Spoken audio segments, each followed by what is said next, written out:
Hello! Hello! I'm Julie, Soror MIMM. I'm Sean, Frater MTO. And welcome back to Daily Dose. Today we're going to be talking about... Wait. What? Before you go there. We have started a YouTube channel. We're moving all these videos over to YouTube as well, so check us out, like and subscribe on YouTube, Ye Olde Magic Shop, and you'll find all of our Daily Dose videos there. We're doing it on Facebook right now because we have a lot of subscribers, but in the long run we'll probably be migrating a lot of these over to YouTube because YouTube, I think, is a lot easier for us to deal with on a video basis for lives and stuff. So yeah, but we'll be here for a while. A disclaimer. But there you go. Alright, so what are we doing today? I don't know, what are we doing today? You were starting to talk and I rudely interrupted you. It's alright. Today we're going to be talking about some of our favorite books, occult books, and thanks to Ken for the suggestion of doing a daily dose on occult authors. So we may do this on a recurring basis. Or we may do one on authors in general too. Talk about some of the ones we've met and worked with. But today we're going to maybe start Book Review Wednesday. Yeah. It's the day of Mercury. Mercury is about reading, right? It's about communication, all types of communication. So there we go. That works.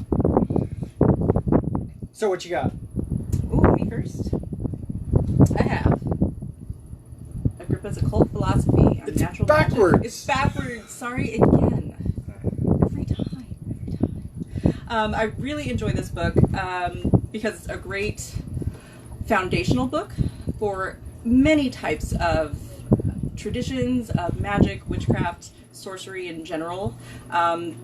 Although there are a lot of hermetics and Western philosophy within it, there's also a lot of natural magic and obviously natural magic, and some good associations that you may not have heard of or known about or even thought to think of. For example, one of my favorite parts is that you can't find a whole lot of verified and legitimate biological astrology or body astrology outside of some herbalist, vitalist perspectives.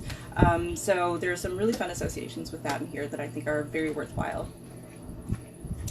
Zodiacally. Is that the same guy that wrote 3 other books? 3 other books of, of occult philosophy? Yes, that is true. Possibly a 4th? And then a natural then a natural one. But this one I like this because it's pretty comprehensive. It covers a lot of different areas with regard to, again, sorcery, magic, witchcraft in general. Have you read this book? I have not. You've not read this book? I have really? Oh, this is one of my favorites for sure.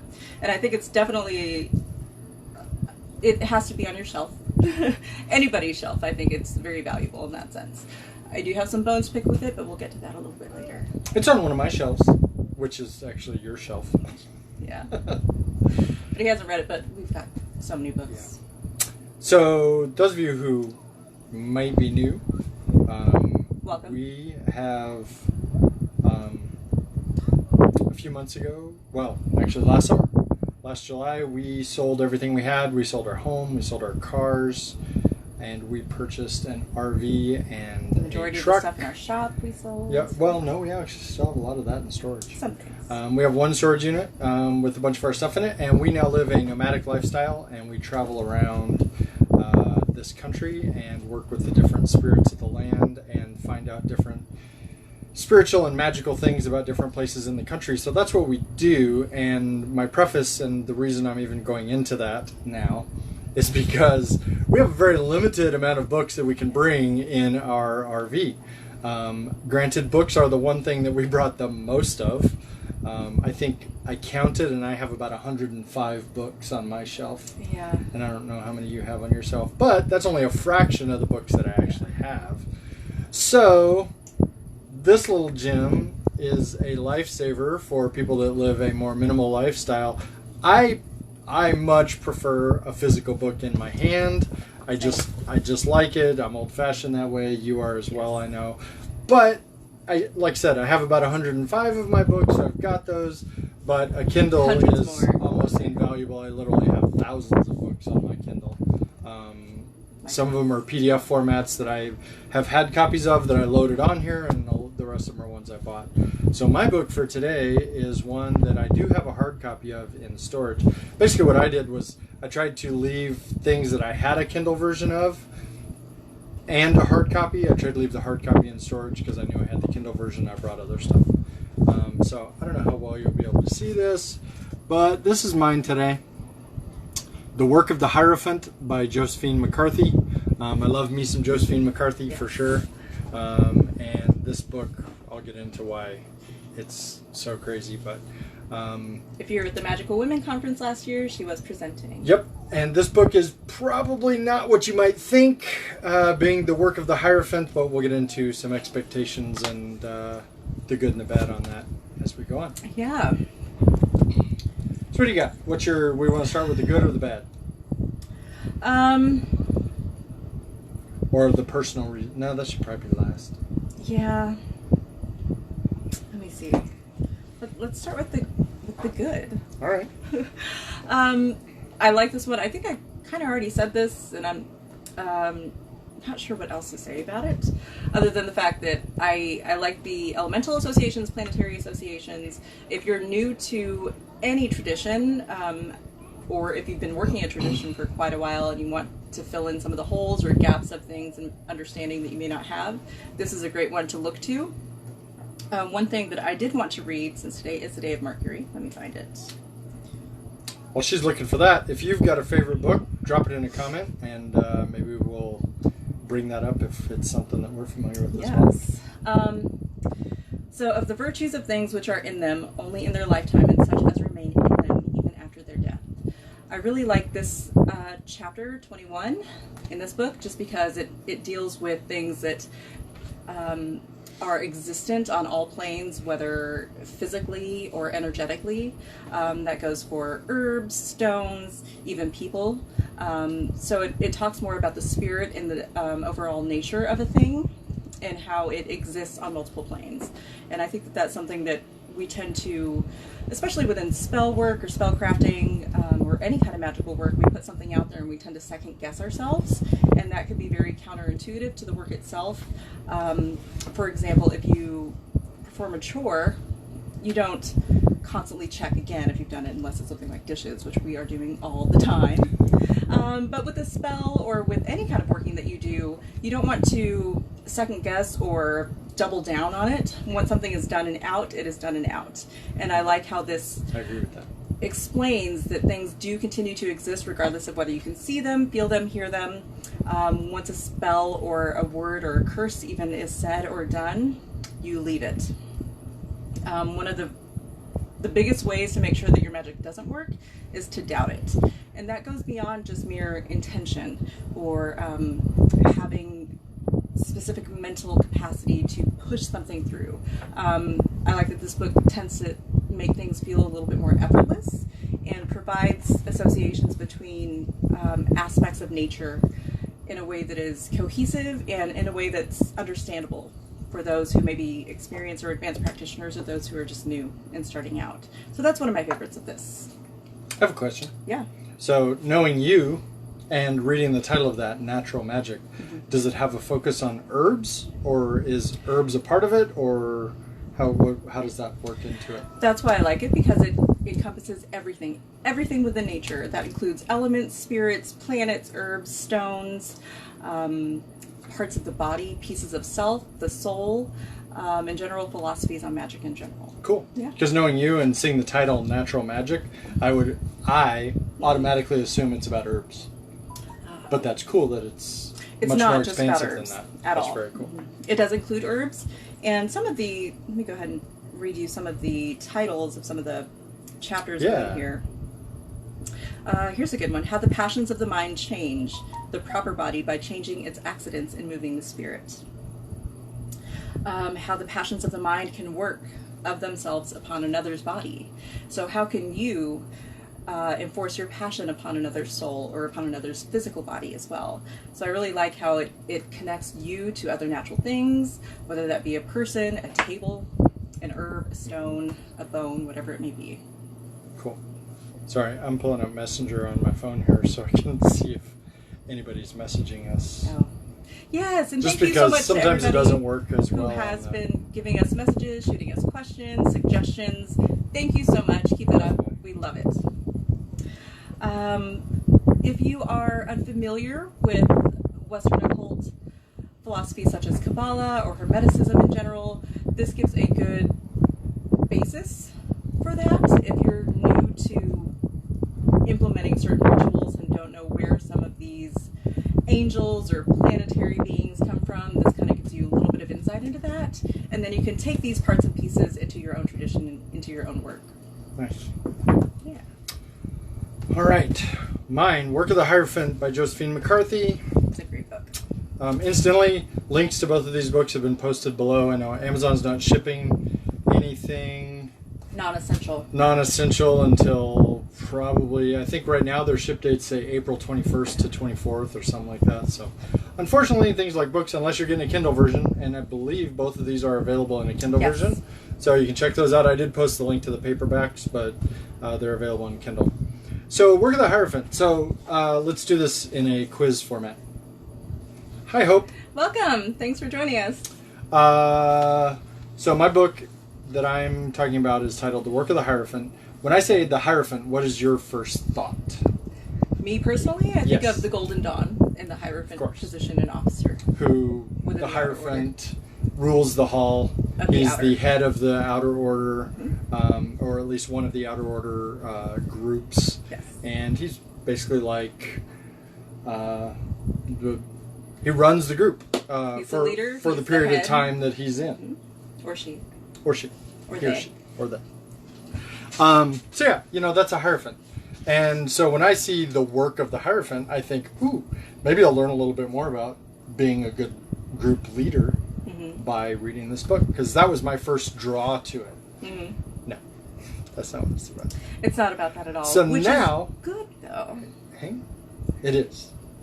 Now if I tell you to think about the tarot card, the Hierophant, what image does that evoke? She's on the spot too. I didn't give any of this to her. No. What does that evoke? What Within thoughts me? does it evoke? Power, pressure. Different than like a Golden Dawn Hierophant. Because it's hard for me to take my mindset out of that, because it is kind of the world that I live in. I still see that, but it's more of a feeling when I get that card come up in a reading. It's more of an association, and if you've ever been the Hierophant of a temple or Hierophantess of a temple, it is a very heavy position. It is a lot of weight upon your shoulders, and it can be overwhelming. So anytime that card comes up for me, I kind of get this wash of something big, something pressure, some kind of leadership role that I'm in outside of the temple even. Yeah, so I think of the Hierophant card as similar to the a Golden Dawn Hierophant, but on a larger scale. Yes. Like the Pope, Bigger. if you will. So those two things being said, that's what I thought this book would be somewhat about, the work of the Hierophant. And I'm like, oh, cool, I'll learn a little bit more about being a leader. So I started reading it. It has nothing to do with that. So what this book is essentially about is about finding an ancient, or use the term out of use, deity or spirit that maybe has had enough energy in the past to have built its own egregore and have this energy about them, but they've been forgotten by mankind for a long time. So we might say like some of the Sumerian or the Egyptian deities Egyptian, maybe not quite so much because there's some of that going on, but Sumerian, I mean, not very many people work with Nana.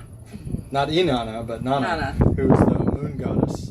And another one that I looked up before it came on, but I forgot it. The sun god. Anyway, it'll come to me. So, if you wanted to take some of these deities that have been worshipped in the past, but they've, sort of been forgotten about, and bring them back, and not only bring back necessarily their belief system, but bring back their power that they had.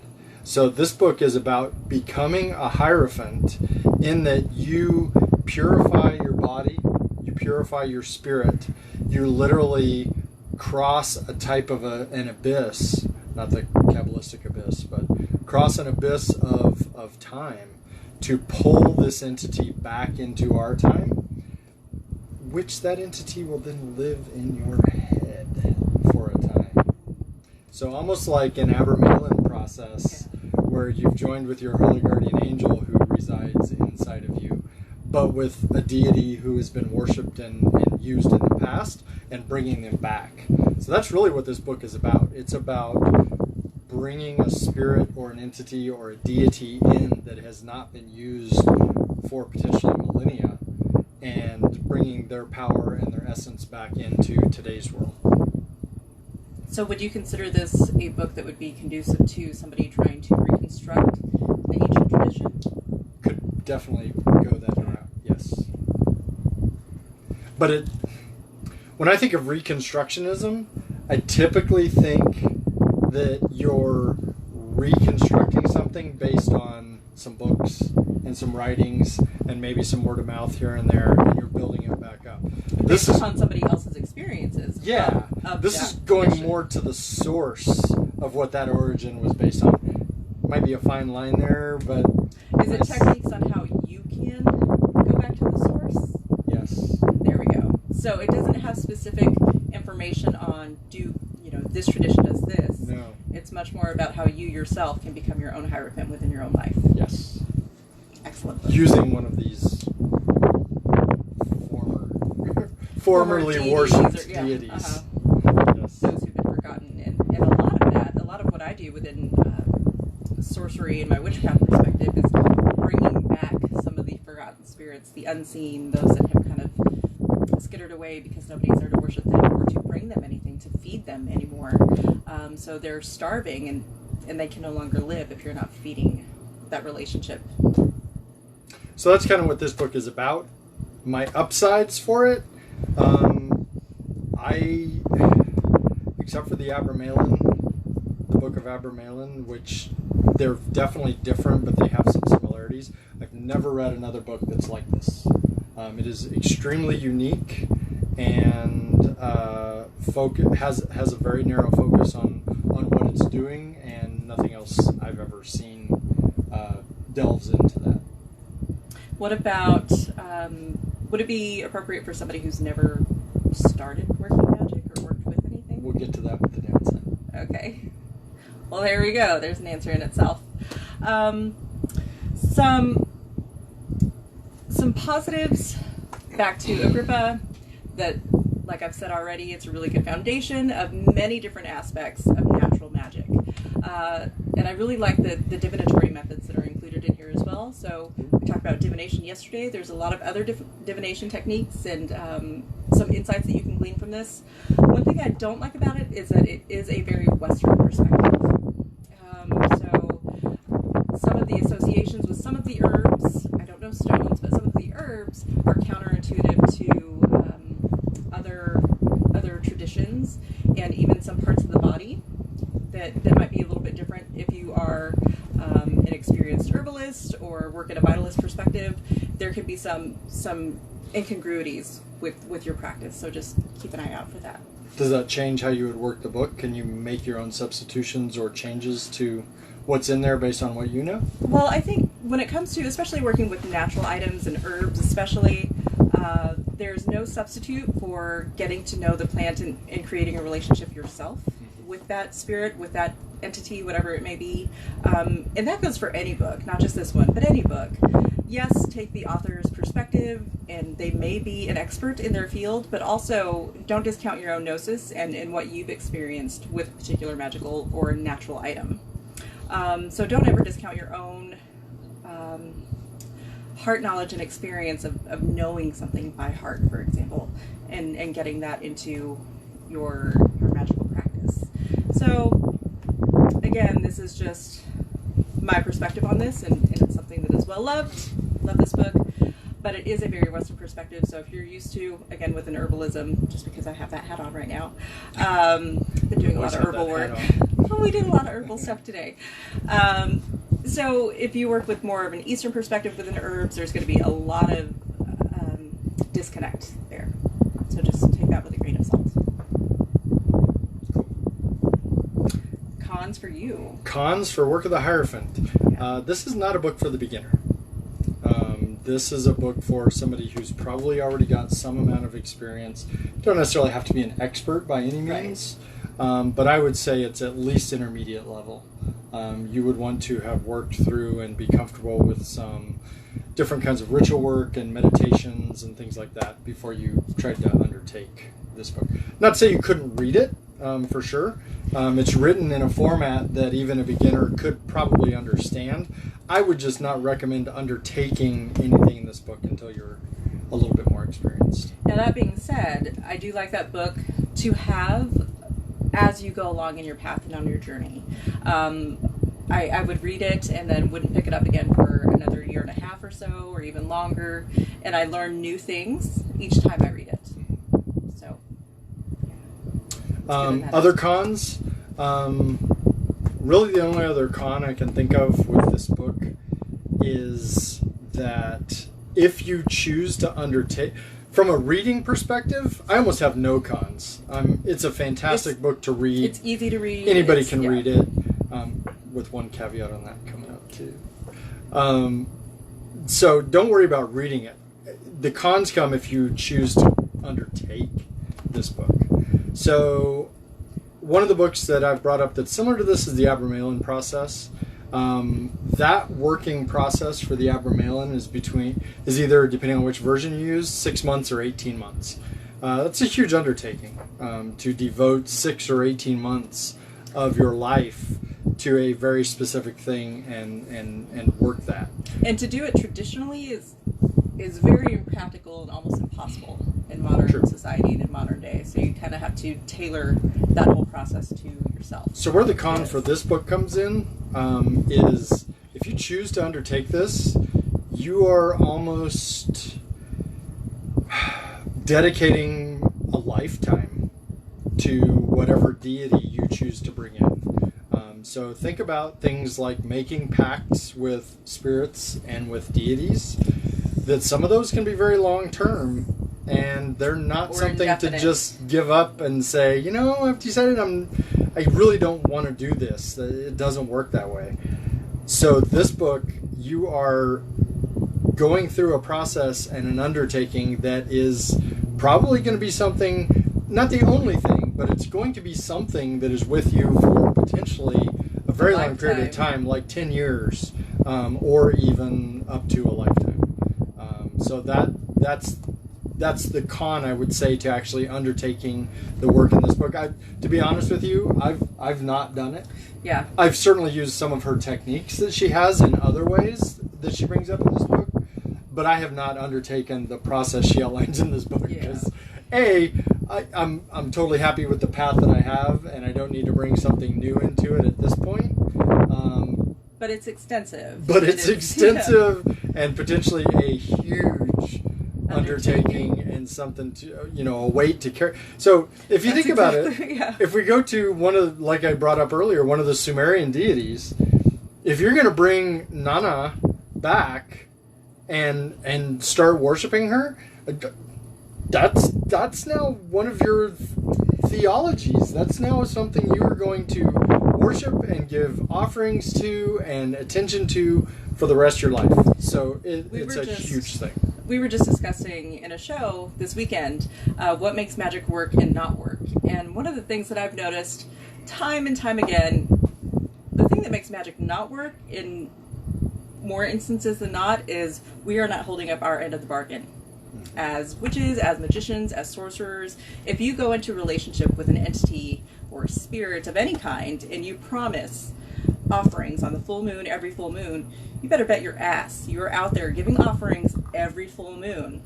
If you are trying to enter a relationship with an entity and you don't know if you can keep up your end of the bargain like that, you also want to build that into the relationship that you have with them. Promise I will do this as often as I can, or a minimum of a certain time frame, but you want to be specific with the relationships that you're getting into with these other spirits. Otherwise they will eat you alive. Oops. Sorry.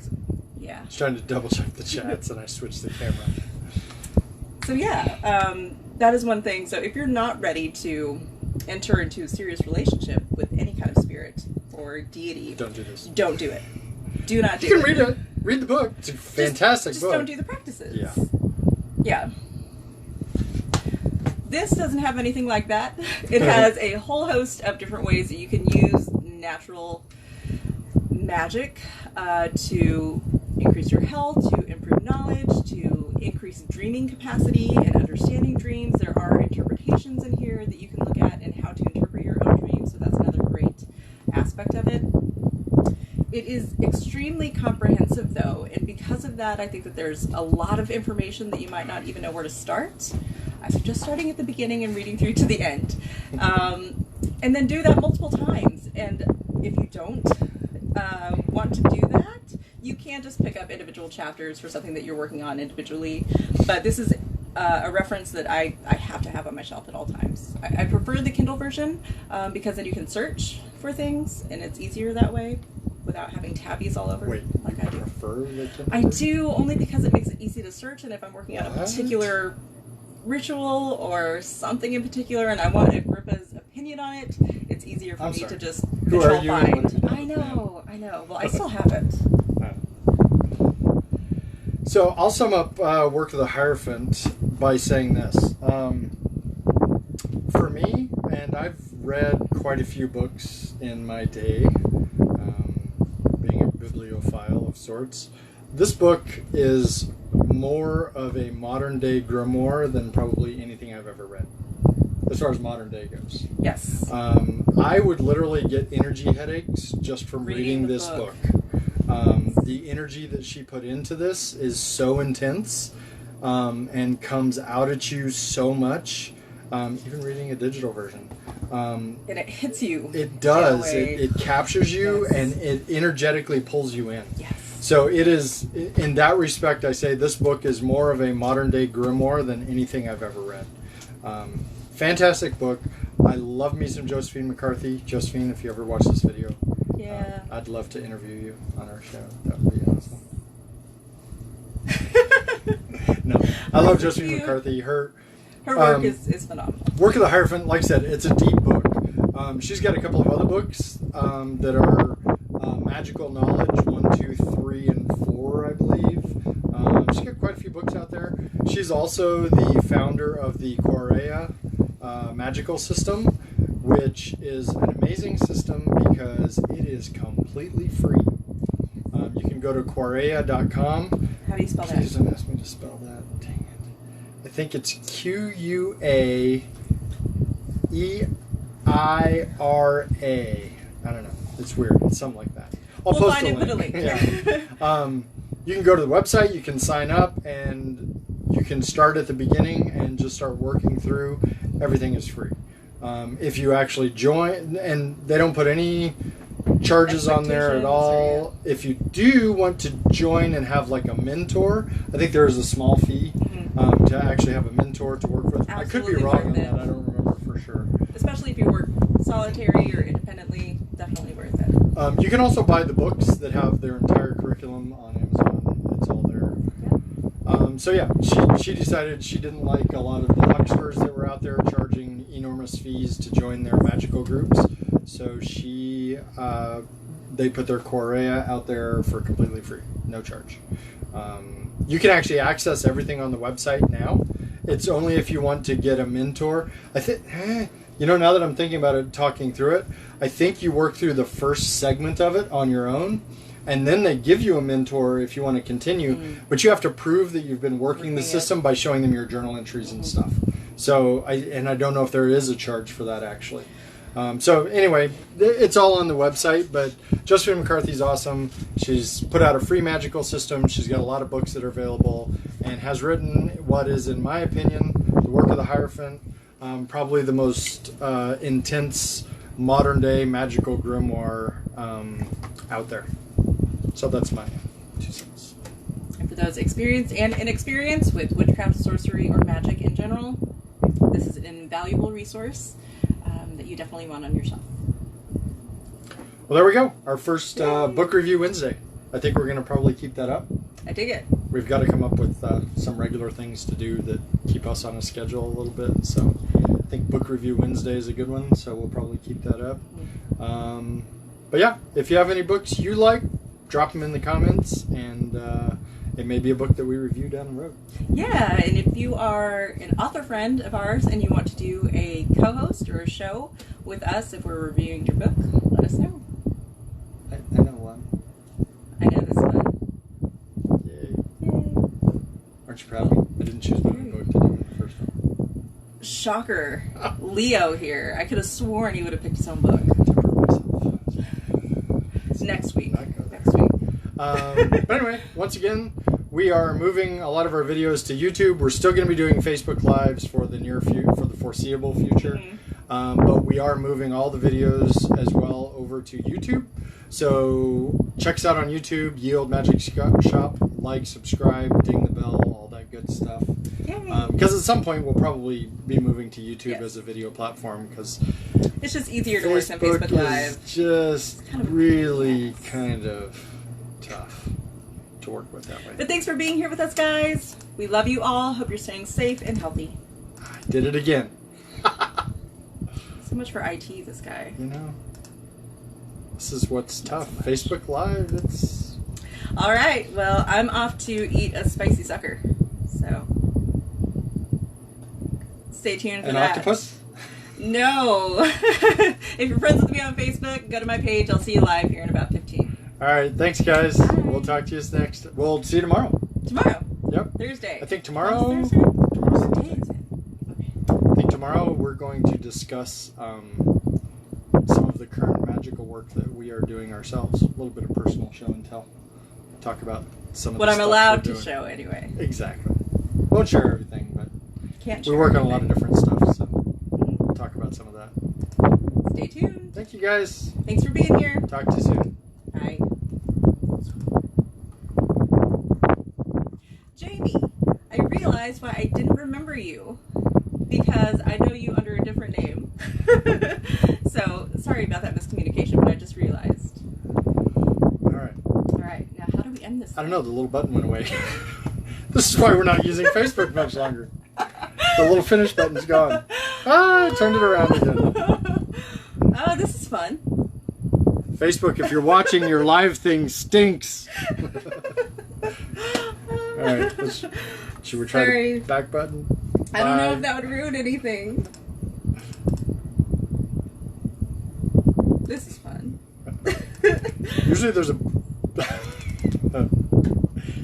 button in the bottom corner that says finish or end. Or end. It's not there. It's not there. So I'm not sure how to make this go away. This is great TV, though. Right? Who's not entertained? Oh. I don't know. I guess I'll try hitting the back button. Okay, here we go. Bye.